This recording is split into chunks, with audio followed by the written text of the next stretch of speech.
Assalamualaikum warahmatullahi wabarakatuh. Perkenalkan, nama saya Lydia Noftiliati, NIM 19.34012. Baiklah, pada kali ini saya akan membahas mengenai ide dan gagasan usaha, mengenali peluang dan memilih jenis usaha, dan bisnis model kanvas. Yang pertama yaitu gagasan dan ide usaha. Ide usaha merupakan segala konsep pikiran, pengetahuan, merupakan sebuah mental, pandangan, keyakinan, atau rencana dari kegiatan-kegiatan usaha. Di ide dan gagasan usaha ini saya juga membahas mengenai bagaimana berpikir kreatif dan juga inovasi. Berpikir kreatif itu merupakan keinginan untuk menemukan, mencari penyelesaian yang berbeda dari suatu masalah untuk mencapai tujuan yang sama. Selanjutnya, inovasi. Inovasi merupakan aktualisasi dari berpikir kreatif. Selanjutnya, pengelompokan ide berwirausaha. Di sini ada 3 kelompok ide berwirausaha. Yang pertama new market, yang kedua new teknologi, yang ketiga new benefit. Yang pertama kita bahas tentang new market. Itu merupakan ide yang menawarkan kepada konsumen barang atau jasa yang belum tersedia di pasar setempat, tetapi di wilayah lain barang atau jasa tersebut sudah tersedia. Selanjutnya tipe neoteknologi yaitu ide yang menerapkan teknologi baru untuk suatu proses produksi. Yang selanjutnya new benefit yaitu ide yang menemukan cara baru atau yang disempurnakan untuk suatu fungsi atau produk lama. Selanjutnya, munculnya ide itu bisa kapan saja, di mana saja, dari dan oleh siapa saja. Saat kita menemukan ide, sebaiknya kita mencatatnya karena agar tidak lupa. Selanjutnya, sumber ide menurut Longenecker tahun 1991.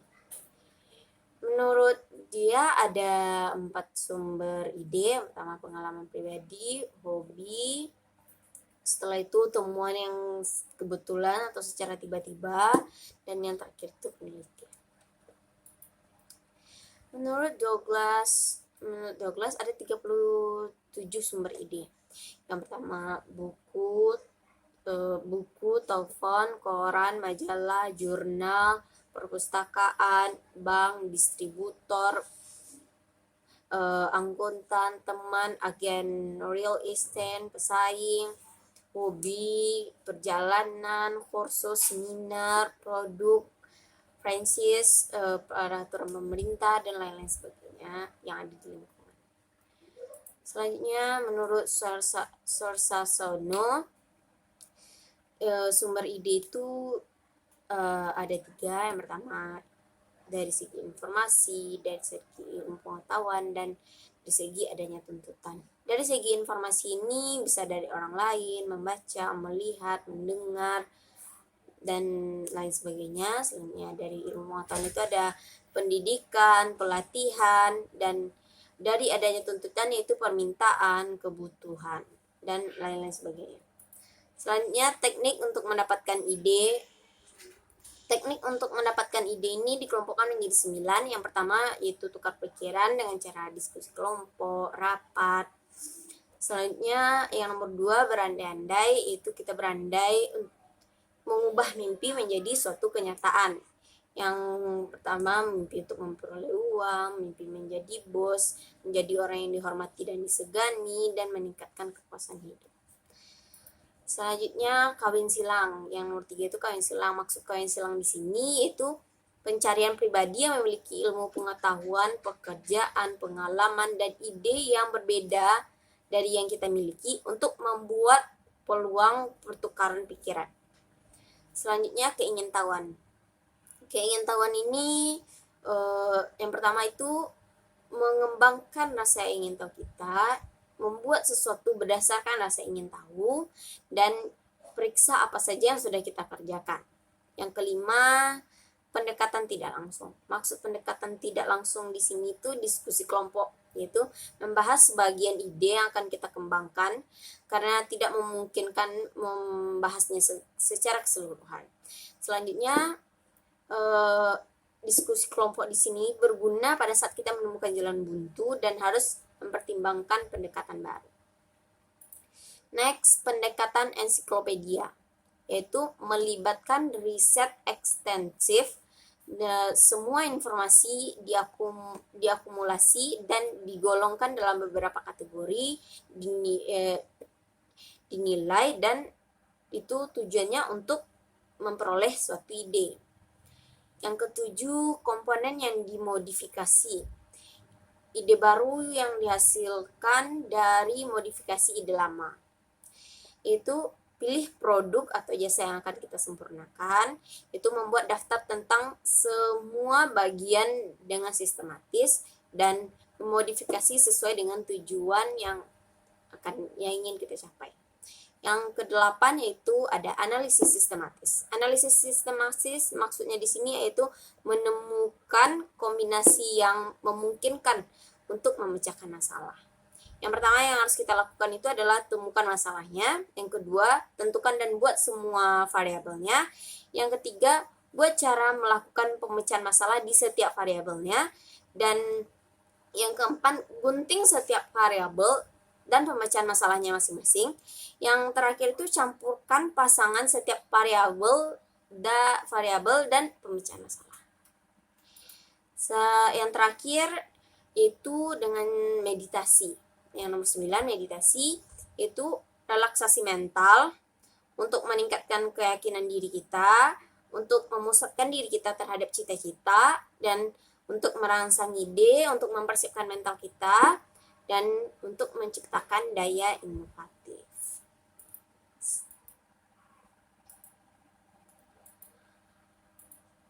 Selanjutnya ada setelah kita membahas yang terakhir tadi meditasi, selanjutnya ada tips untuk kita berpikir kreatif. Yang pertama, kita memelihara daya pikir kita agar selalu aktif dan siaga. Yang kedua, gunakan sumber-sumber lainnya untuk untuk merangsang pemikiran kreatif kita. Yang ketiga, menjaga dekat dengan cita-cita. Yang keempat, berpikiran terbuka. Yang kelima, menghadapi kenyataan. Yang keenam, jangan putus asa. Dan yang ketujuh, sharing masalah dengan orang-orang yang dapat kita percaya. Dan yang terakhir, bekerja dengan menggunakan metode. Selanjutnya, kita akan bahas mengenai inovasi. Setelah tadi kita membahas tentang ide usaha, selanjutnya kita akan membahas mengenai inovasi. Inovasi merupakan tindakan menciptakan sumber daya baru atau meningkatkan potensi sumber daya yang lama untuk meningkatkan kesejahteraan. Teknik dan cara berinovasi. Di sini ada 5 teknik dan cara berinovasi. Yang pertama, dengan meningkatkan dan memperbaiki yang sudah ada. Yang nomor 2, dengan memodifikasi menjadi sesuatu yang bernilai. Yang ketiga, dengan menciptakan hal-hal baru yang berbeda. Dan yang keempat, merubah sesuatu menjadi suatu bahan menjadi sumber daya. Dan yang kelima, dengan menggabungkan sumber daya yang tadi menjadi suatu konfigurasi baru dan lebih produktif. Selanjutnya, pendorong inovasi. Faktor pendorong inovasi ini ada 2, faktor personal dan faktor lingkungan. Faktor personal itu yaitu keinginan untuk berprestasi, adanya sifat dan rasa penasaran, yang keinginan untuk menanggung sebuah resiko, dan yang terakhir itu pendidikan dan pengalaman yang pernah kita lakukan atau kita lalui. Selanjutnya faktor lingkungan. Faktor lingkungan sebagai pendorong inovasi ini adalah adanya peluang. Selanjutnya, mengenai peluang dan memilih jenis usaha. Apa sih mengenali peluang hingga memilih jenis usaha yang tepat ini? Yaitu merupakan suatu cara dengan mengevaluasi lingkungan yang ada di sekeliling kita. Salah satunya salah satu alat untuk mengukur semua hal yang mungkin dan tidak mungkin untuk kita lakukan. Sebagai penilaian awal pemberian informasi penting, kita menggunakan analisis terhadap kekuatan, kelemahan, peluang, dan ancaman yang biasanya dalam kewirausahaan yang disingkat sebagai analisis SWOT. Apa sih analisis SWOT? Yang pertama itu ada kekuatan atau itu melihat kekuatan yang dimiliki seperti lokasi, sumber bahan baku yang mudah didapat atau mudah dijangkau oleh konsumen atau pelanggan, dan kekuatan lainnya yang dapat kita manfaatkan. Selanjutnya ada kelemahan. Kelemahan ini kita melihat kelemahan yang dimiliki agar kita dapat memaksakan diri untuk melakukan usaha yang sebenarnya tidak dapat dilakukan karena kita memiliki kekurangan tertentu. Next, ada peluang.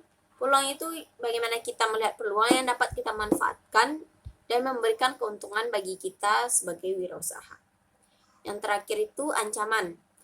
Kita melihat ancaman terhadap usaha-usaha yang berisiko tinggi, memiliki siklus hidup yang pendek dan tidak terukur. Yang selanjutnya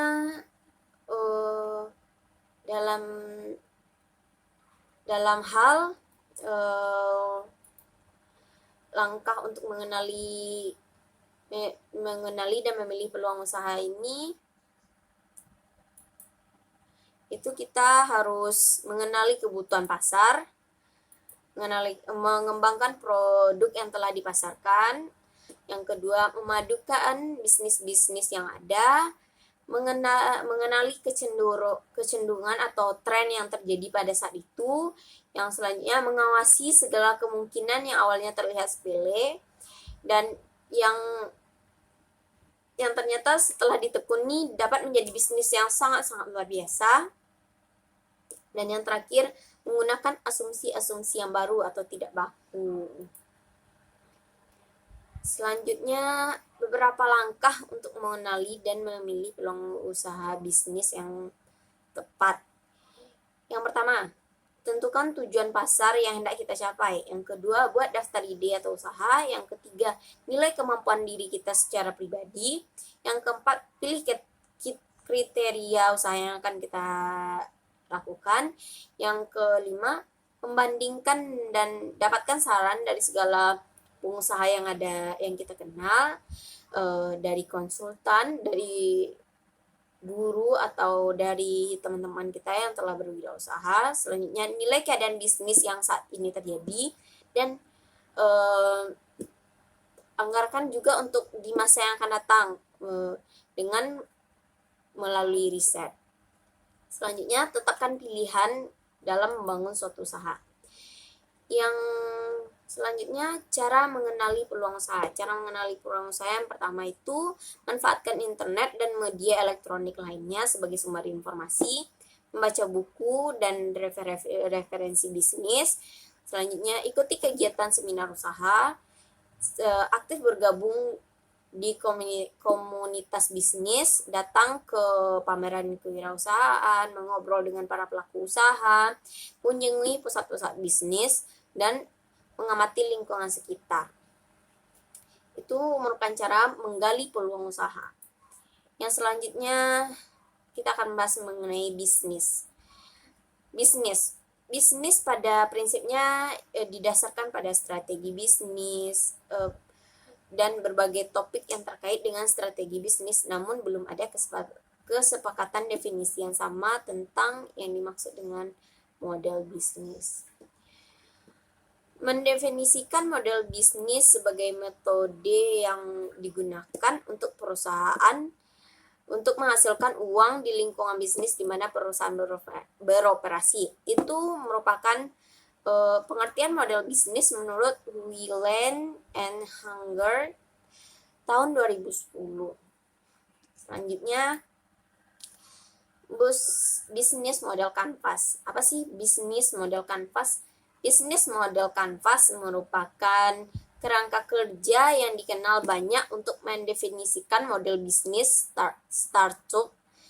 Bisnis model kanvas ini disusun dengan tujuan untuk menjelaskan, menilai, memvisualisasikan, serta mengubah model bisnis sehingga kinerja yang dihasilkan oleh startup lebih maksimal. Model bisnis ini bisa diterapkan oleh semua jenis startup tanpa terbatas sektor usaha. Selanjutnya, elemen-elemen bisnis model kanvas. Yang pertama, customer statement, yaitu